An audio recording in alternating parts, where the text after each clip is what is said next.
Hello. नमस्ते। प्रणाम। कैसे हैं आप लोग? तो स्वागत है आज के इस कहानी पाठ में।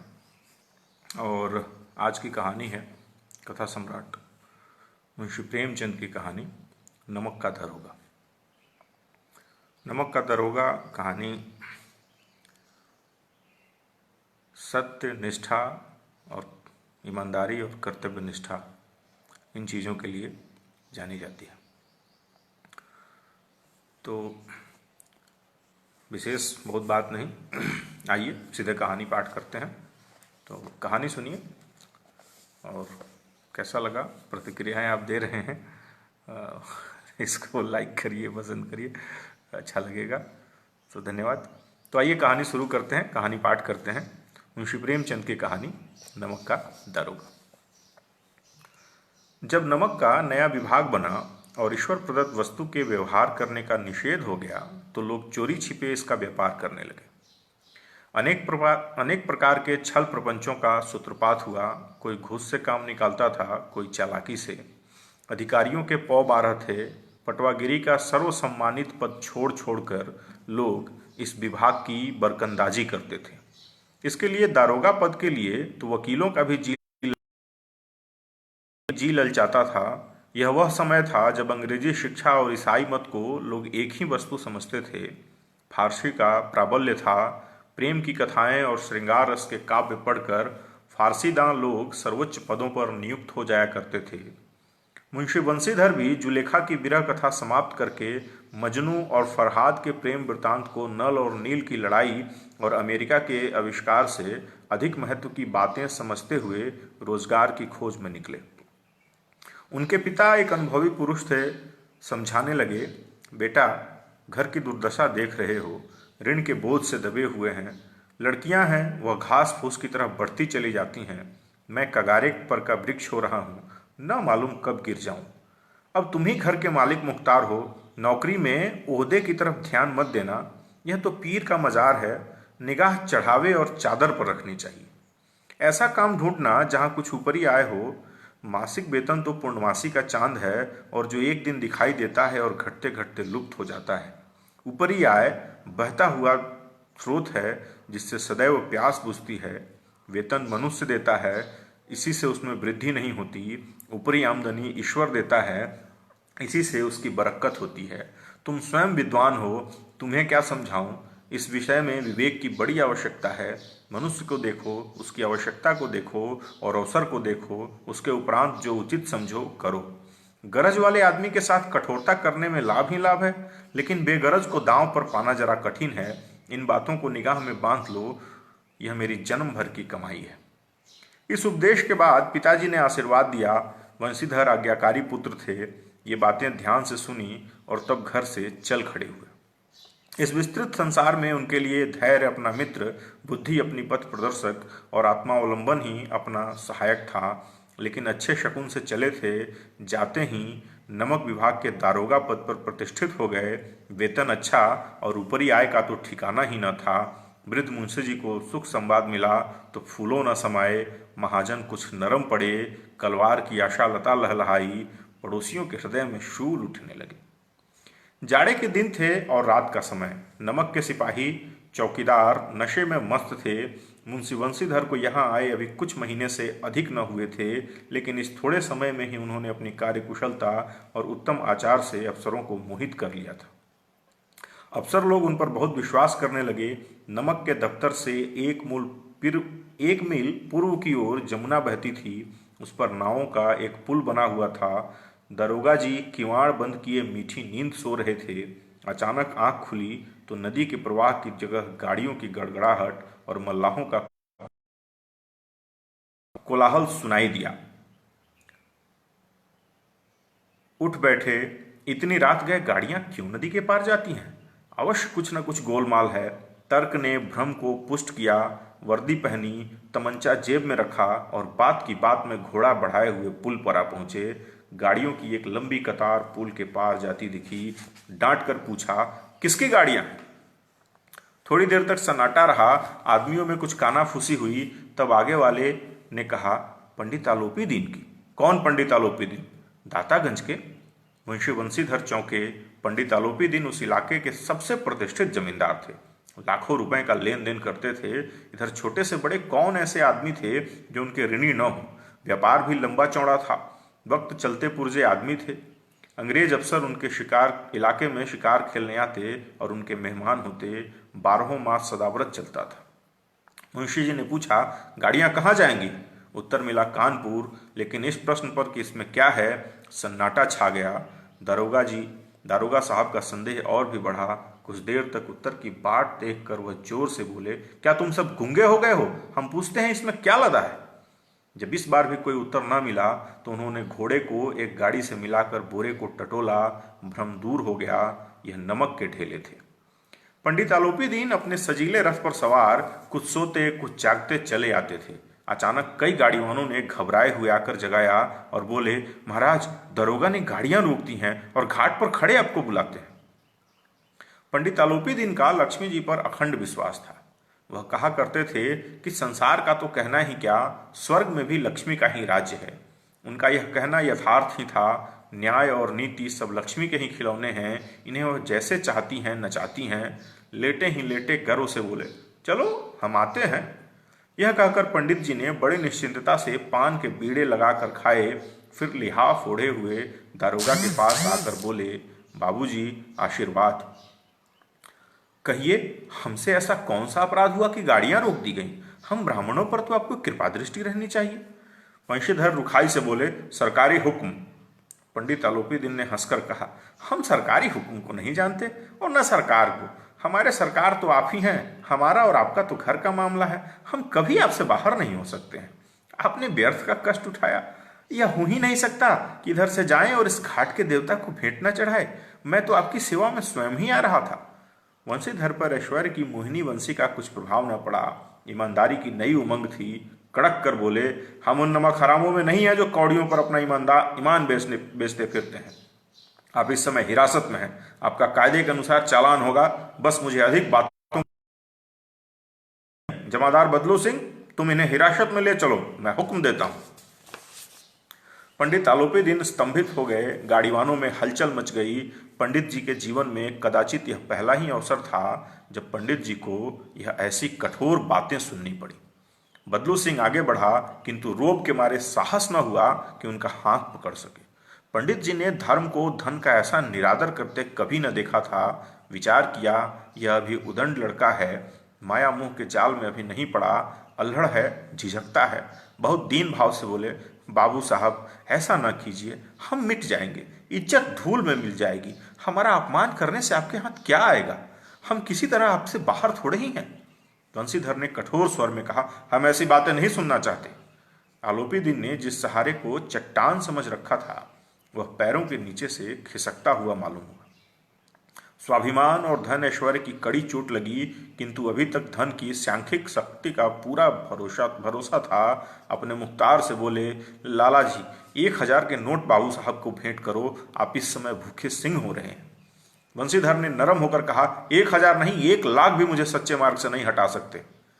धर्म की इस बुद्धिहीन दृढ़ता और देव दुर्लभ त्याग पर मन बहुत झुंझलाया। अब दोनों शक्तियों में संग्राम होने लगा। धन ने उछल उछल कर आक्रमण करने शुरू किए। 1 से 5, 5 से 10, 10 से 15 और 15 से 20,000 तक की नौबत पहुंची, किंतु धर्म अलौकिक वीरता के साथ इस बहुसंख्यक सेना के सम्मुख अकेला पर्वत की भांति अटल अविचलित खड़ा था। आलोपी दिन निराश होकर बोले, अब इससे अधिक मेरा साहस नहीं, आगे आपको अधिकार है। वंशीधर ने अपने जमादार को ललकारा। बदलू सिंह मन में दरोगा जी को गालियां देता हुआ पंडित आलोपी दिन की ओर बढ़ा। पंडित जी घबराकर 2-3 कदम पीछे हट गए और अत्यंत दीनता से बोले, बाबू साहब, ईश्वर के लिए मुझ पर दया कीजिए। मैं 25,000 पर निपटारा करने को तैयार हूँ। असंभव बात है। 30,000 पर किसी तरह भी संभव नहीं। क्या 40,000 पर भी नहीं? 40,000 नहीं, 40 लाख पर भी असंभव है। बदलू सिंह, इस आदमी को अभी हिरासत में ले लो। मैं एक शब्द भी नहीं सुनना चाहता। धर्म ने धन को पैरों तले कुचल डाला। आलोपी दिन ने एक हृष्ट पुष्ट मनुष्य को हथकड़ियां लिए हुए अपनी तरफ आते देखा। चारों ओर निराश और कातर दृष्टि से देखने लगे। इसके बाद एकाएक मूर्छित होकर गिर पड़े। दुनिया सोती थी पर दुनिया की जीभ जागती थी। सवेरे देखिए तो बालक वृद्ध सबके मुंह से यही बात सुनाई देती थी। जिसे देखिए वहीं पंडित जी के इस व्यवहार पर टीका टिप्पणी कर रहा था। निंदा की बौछारें हो रही थीं। मनो संसार से अब पापी का पाप कट गया। पानी को दूध के नाम से बेचने वाला ग्वाला, कल्पित रोजनामचे भरने वाले अधिकारी वर्ग, रेल में बिना टिकट सफर करने वाले बाबू लोग, जाली दस्तावेज बनाने वाले सेठ और साहूकार, यह सब के सब देवताओं की भांति गर्दनें चला रहे थे। जब दूसरे दिन पंडित आलोपी दीन अभियुक्त होकर कांस्टेबलों के साथ हाथों में हथकड़ियां, हृदय में ग्लानि और क्षोभ भरे लज्जा से गर्दन झुकाए अदालत की तरफ चले तो सारे शहर में हलचल मच गई। मेलों में कदाचित आंखें इतनी व्यग्र न होती होंगी, भीड़ के मारे छत और दीवार में कोई भेद न रहा, किंतु अदालत में पहुंचने की देर थी। पंडित आलोपी दीन इस अगाध वन के सिंह थे। अधिकारी वर्ग उनके भक्त, अमले उनके सेवक, वकील मुख्तार उनके आज्ञा पालक और अर्दली, चपरासी तथा चौकीदार तो उनके बिना माल के गुलाम थे। उन्हें ऐसे देखते ही चारों तरफ से दौड़े। सभी लोग विस्मित हो रहे थे, इसलिए नहीं कि आलोपी दीन ने यह कर्म किया, बल्कि इसलिए कि वह कानून के पंजे में कैसे है। ऐसा मनुष्य जिसके पास असाध्य साधन करने वाला धन और अनन्य वाचालता हो, वह क्यों कानून के पंजे में आए। प्रत्येक मनुष्य उनसे सहानुभूति प्रकट करता था। बड़ी तत्परता से इस आक्रमण को रोकने के निमित्त वकीलों की एक सेना तैयार की गई। न्याय के मैदान में धर्म और धन में युद्ध ठन गया। वंशीधर चुपचाप खड़े थे। उनके पास सत्य के सिवा कोई बल न था, न स्पष्ट भाषण के अतिरिक्त कोई शस्त्र थे। गवाह थे किंतु लोभ से डवाडोल। यहाँ तक कि मुंशी जी को न्याय भी अपनी ओर से कुछ खिंचा हुआ दिख पड़ता था। वह न्याय का दरबार था, परंतु उसके कर्मचारियों पर पक्षपात का नशा छाया हुआ था। किंतु पक्षपात और न्याय का क्या मेल। जहां पक्षपात हो वहां न्याय की कल्पना भी नहीं की जा सकती। मुकदमा शीघ्र ही समाप्त हो गया। डिप्टी मजिस्ट्रेट ने अपने तजवीज में लिखा, पंडित आलोपी दीन के विरुद्ध दिए गए प्रमाण निर्मूल और भ्रमात्मक हैं। वह एक बड़े भारी आदमी हैं। यह बात कल्पना से के बाहर है कि उन्होंने थोड़े लाभ के लिए ऐसा दुस्साहस किया हो। यद्यपि नमक के दारोगा मुंशी बंशीधर का अधिक दोष नहीं है, किंतु यह बड़े खेद की बात है कि उसकी उदंडता और विचारहीनता के कारण एक भले मानुष को कष्ट झेलना पड़ा। हम प्रसन्न हैं कि अपने काम से सजग और सचेत रहते हैं, किंतु नमक से मुकदमे की बढ़ी हुई नमक हलाली ने उसके विवेक और बुद्धि को भ्रष्ट कर दिया। भविष्य में उसे होशियार रहना चाहिए। वकीलों ने यह फैसला सुना और उछल पड़े। पंडित आलोपी दीन मुस्कुराते हुए बाहर निकले। स्वजन बांधवों ने रुपए की लूट ली। उदारता का सागर उमड़ पड़ा। उसकी लहरों ने अदालत की नींव तक हिला दी। जब वंशीधर बाहर निकले तो चारों ओर से उनके ऊपर व्यंग्यबाणों की वर्षा होने लगी। चपरासियों ने झुक झुक कर सलाम किए, किंतु इस समय एक एक कटुवाक्य, एक एक संकेत उनकी गर्वाग्नि को प्रज्वलित कर रहा था। कदाचित इस मुकदमे में सफल होकर वह इस तरह करते हुए न चलते। आज उन्हें संसार का एक जनक विचित्र अनुभव हुआ। न्याय और विद्वता, लंबी चौड़ी उपाधियां, बड़ी बड़ी दाढ़ियां और ढीले चोंगे एक भी सच्चे आदर के पात्र नहीं है। वंशीधर ने धन से वैर मोल लिया था। उसका मूल्य चुकाना अनिवार्य था। कठिनता से एक सप्ताह बीता होगा कि मुअत्तली का परवाना आ पहुंचा। कार्यपरायणता का दंड मिला। बेचारे भग्न हृदय, शोक और खेद से व्यथित घर को चले। बूढ़े मुंशी जी तो पहले से ही कुड़बुड़ा रहे थे। चलते चलते इस लड़के को समझाया था, लेकिन इसने एक न सुनी। सब मनमानी करता है। हम तो कलवार और कसाई के तगादे से हैं। बुढ़ापे में भगत बनकर बैठे और वहां बस वही सुखी तनख्वाह। हमने भी तो नौकरी की है और कोई ओहदेदार नहीं थे, लेकिन काम किया, दिल खोल कर किया, और आप ईमानदार बनने चले हैं। घर में चाहे अंधेरा हो, मस्जिद में दिया जलाएंगे। खेद ऐसी समझ पर। पढ़ना लिखना सब अकारत गया। इसके थोड़े ही दिनों बाद जब मुंशी बंशीधर इस दुरावस्था में घर पहुंचे और बूढ़े पिताजी ने समाचार सुना तो सिर पीट लिया। बोले, जी चाहता है कि तुम्हारा और अपना सिर फोड़ लूं। बहुत देर तक पछता पछता कर हाथ मलते रहे। क्रोध में कुछ कठोर बातें भी कहीं, और यदि बंशीधर वहां से टल न जाते तो अवश्य ही यह क्रोध विकट रूप धारण करता। वृद्ध माता को भी दुख हुआ। जगन्नाथ और रामेश्वर यात्रा की कामनाएं मिट्टी में मिल गईं। पत्नी ने तो कई दिनों तक सीधे मुंह से बात भी नहीं की। इसी प्रकार एक सप्ताह बीता। संध्या का समय था। बूढ़े मुंशी जी बैठकर राम नाम की माला जप रहे थे। इसी समय उनके द्वार पर सजा हुआ रथ आकर रुका।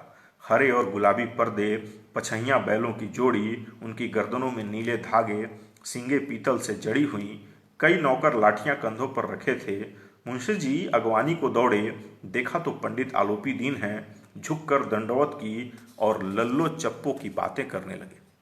हमारा भाग्य उदय हुआ जो आपके चरण इस द्वार पर आए। आप हमारे पूज्य देवता हैं, आपको कौन सा मुंह दिखावें, मुंह में तो कालिख लगी है, किंतु क्या करें, लड़का अभागा कपूत है, नहीं तो आपसे क्यों मुंह छिपाना पड़ता। ईश्वर निसंतान चाहे रखे पर ऐसी संतान न दे। आलोपी दीन ने कहा, नहीं भाई साहब, ऐसा न कहिए। मुंशी जी ने चकित होकर कहा, ऐसी संतान को और क्या कहूं। आलोपी दीन ने वात्सल्यपूर्ण स्वर में कहा, कुल तिलक और पुरुषों की कीर्ति उज्जवल करने वाले संसार में ऐसे कितने धर्मपरायण मनुष्य हैं जो धर्म पर अपना सब कुछ अर्पण कर सके।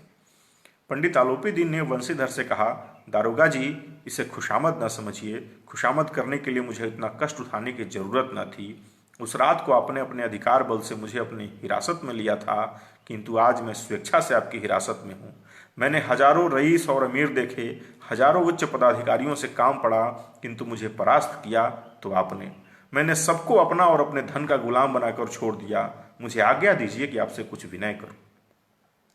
वंशीधर ने आलोपी दीन को आते देखा तो उठकर सत्कार किया, किंतु स्वाभिमान सहित। समझ गए कि महाशय मुझे लज्जित करने आए और जलाने आए हैं। क्षमा प्रार्थना कर चेष्टा नहीं की, वरन उन्हें अपने पिता की ठकुर सुहाती की बात असह्य से प्रतीत हुई।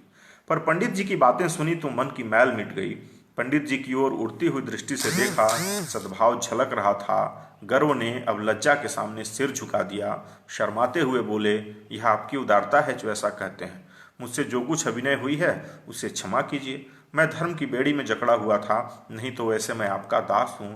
जो आज्ञा होगी वह मेरे सिर माथे पर। आलोपी दीन ने विनीत भाव से कहा, नदी तट पर आपने मेरी प्रार्थना नहीं स्वीकार की थी, किंतु आज स्वीकार करनी पड़ेगी। वंशीधर बोले, मैं किस योग्य हूं, किंतु जो कुछ मुझसे सेवा हो सकती है उसमें त्रुटि न होगी। आलोपी दीन ने एक स्टाम्प लगा हुआ पत्र निकाला और उसे वंशीधर के सामने रखकर बोले, इस पद को स्वीकार कीजिए और अपने हस्ताक्षर कर दीजिए। मैं ब्राह्मण हूं, जब तक यह सवाल पूरा न कीजिएगा द्वार से न हटूंगा।